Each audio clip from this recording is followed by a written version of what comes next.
You mentioned getting rid of the Department of Education and a bunch of other alphabet agencies. One of them is the FBI. What is your argument, and what would you replace it with, if any? Yeah, so FBI, IRS, ATF, alcohol, tobacco, firearms, and go down the list, Nuclear Regulatory Commission. We've identified, and I'm not doing this glibly, right? Because there's agencies, we could just list the whole thing. We've studied and understood what we're going to do with each one.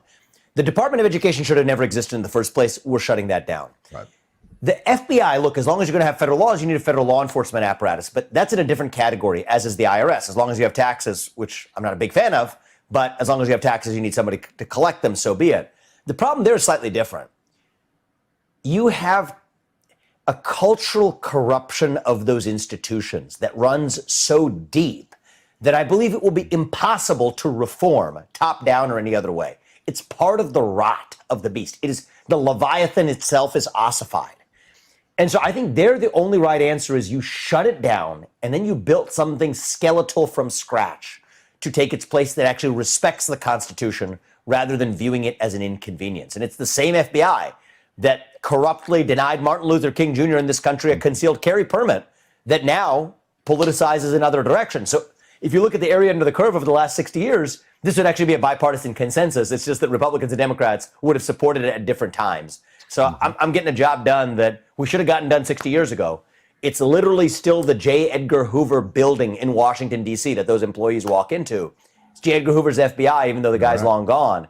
And I'll shut it down. And I think that that's something I'm taking on without apology. Another group that we tend to worry about are the national security agencies, the NSA, the CIA, the DHS, and talk about lawlessness and the kind of the unwinding we've seen of our foreign policy in general in terms of, both covert and overt operations overseas. Totally. What is your general take on kind of that national security apparatus and just it is corrupt. National defense? Okay. It is corrupt. It's fundamentally corrupt.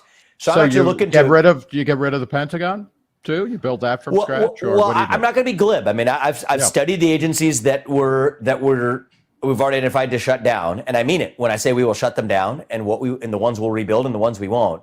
I have I will certainly drain the managerial class at the Pentagon. That much I'll go without saying. But I'm not going to just give you a glib answer. I'm not Ron DeSantis. Okay. So as president, what do you do to control Fed policy? Because that fire over 90% of the staff and put them back to a mandate where they focus on stabilizing the dollar as a unit of measurement. I'm telling you what I'm going to do, right? I'm not going to be there for more than 8 years. In the 8 years I'm there, I'm prioritizing GDP growth and then shaving down the administrative state. There will be fewer than 25% of the federal employees at the end of my presidency than there will be on day one. That much I'm confident of.